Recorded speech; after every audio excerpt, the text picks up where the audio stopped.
बिल्कुल, और यूक्रेन युद्ध से ही जुड़ी खबर है, लेकिन रुख क्या है अमेरिका का, ये बताती हुई खबर।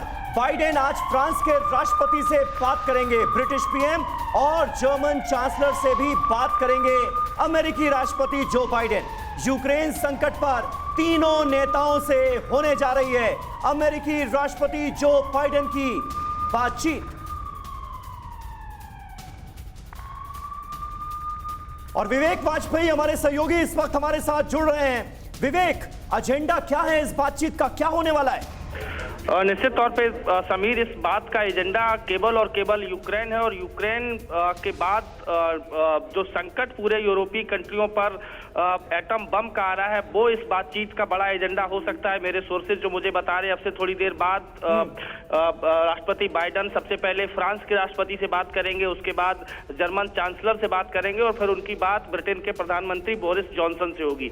वजह समीर इसकी ये है कि एक बेहद सनसनीखेज रिपोर्ट पेंटागन को सौंपी है अमेरिकी इंटेलिजेंस की तरफ से, और ये उसमें कहा गया है कि यूक्रेन और रूस का युद्ध अगर 10 दिन और खिंचता है तो फिर मजबूरी में ही नाटो को कम से कम उस युद्ध में शामिल होना पड़ेगा। और नाटो के इस युद्ध में शामिल होने के साथ ही रूस जो है उसके एटम बम के टारगेट पर यूरोप के वो कंट्री आ जाएंगे, खासकर जो पोलैंड और रोमानिया, लिथुनिया, जो लगातार इस पूरे युद्ध में रूस के खिलाफ बगावत जैसी बात कर रहे हैं। अमेरिकी इंटेलिजेंस की इन तमाम रिपोर्ट को अगर हम एक सिरे से देखें तो सीधे तौर पर संकेत ये मिल रहे हैं कि ये जंग अगर लंबी खिंची, 10 दिन और युद्ध चला, तो थर्ड वर्ल्ड वॉर की तरफ दुनिया बढ़ेगी।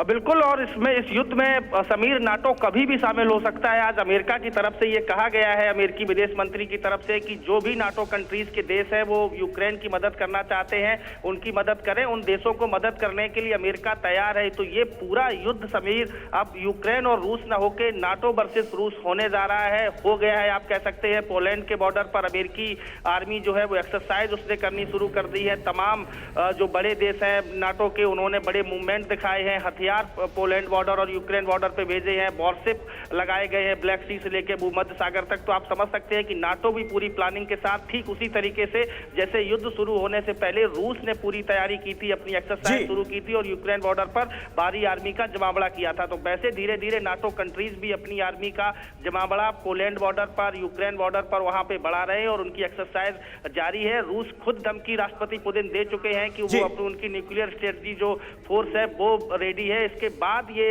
इस तरीके की रिपोर्ट पेंटागन को मिलना काफी बिल्कुल अपने आप में सनसनीखेज रिपोर्ट है। बहुत बहुत शुक्रिया विवेक वाजपेयी इस ताजा जानकारी और अपडेट के लिए।